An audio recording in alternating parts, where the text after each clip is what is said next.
Hello students, I'm Sakshi Nasa, teacher at DPS Sector 45 Gurgaon. This is our 8th session of Chapter 2 People as Resource, Class 9th Economics. In the previous session, we discussed that literacy rates in India increased from 18% in 1951 to 74% in 2010-11. Now students, in this class, we will discuss about the various measures that were taken by government in the field of education. For example, Navodaya Vidalyas were set up in each district by the government. Now, ये Navodaya Vidalyas क्या होते हैं? These are co-education residential schools. Just like boarding schools, Navodaya विद्यालयस में भी रहने का भी option दिया जाता है और पढ़ाई भी करवाई जाती है. Now, these are for rural people, especially for rural people, but here unlike boarding schools यहाँ पर जो फ़ी होती है बहुत ही कम चार्ज की जाती है per month. Secondly, expenditure on education increased from 151 crore in the first plan to 3766.90 crores in the 11th plan. Now students, ये plans क्या होते हैं? गवर्नमेंट के ना 5 year plans होते हैं जहाँ पे गवर्नमेंट आने वाले 5 सालों के लिए डिसाइड करती है कि उसे नेशन के लिए क्या क्या अचीव करना है. और इन प्लान्स में ये जो एक्सपेंडिचर था एजुकेशन का, it increased. Imagine the increase. 151 crore था फर्स्ट प्लान में, however in the 11th plan it increase to 3766.90 crores.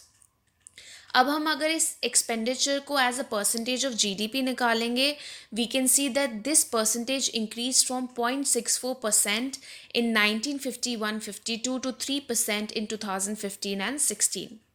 Also government expanded the primary school system, लेकिन ये जो एक्सपेंशन थी ये डाइल्यूट हो गई because of poor schooling and high drop out rates.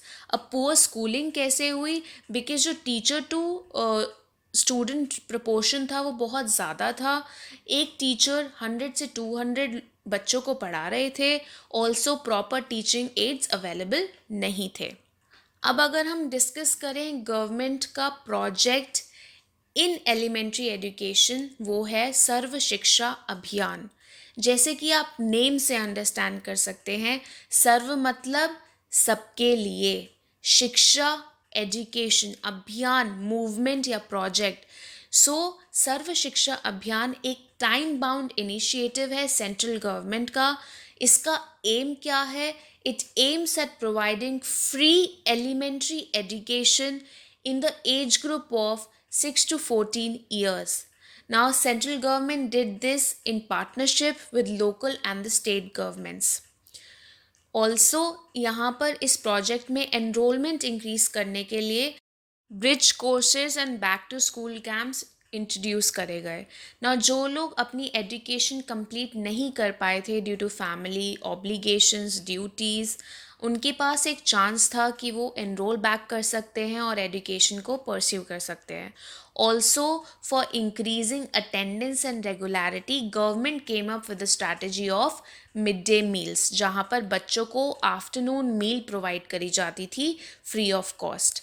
ना इस स्ट्रैटेजी के पीछे क्या था कि एटलीस्ट पेरेंट्स इस इंसेंटिव की वजह से बच्चों को स्कूल्स में भेजेंगे. अब ये सर्व शिक्षा अभियान था for elementary education, that is for children aged between 6 to 14 years.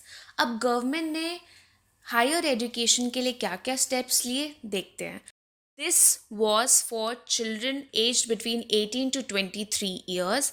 अब गवर्नमेंट ने अपने 12th ईयर प्लान में डिसाइड किया to increase gross enrollment ratio in higher education, that is GER in higher education, from 25.2% in 2017-18 to 30% by 2020-21, that is in line with the world average. अब आपके पास एक data भी available है in your NCERT text books. अगर आप ध्यान से देखेंगे तो आप ऑब्जर्व करेंगे कि 1950 से 2016-17 एक कंटिन्यूस इंक्रीज है in the number of colleges, universities, teachers and students. अब गवर्नमेंट ने हायर एजुकेशन में क्या क्या स्ट्रैटेजीज ऑप्ट करी। सबसे पहला है distant education programme.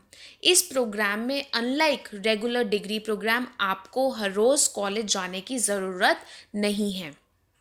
Then vocational programs were also introduced. Vocationalization of programs means that these programs make you job ready. Also, state specific curriculum modifications were also introduced.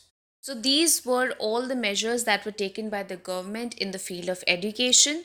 This is it, students, for today's session, and we'll continue with the chapter in the next session. Thank you.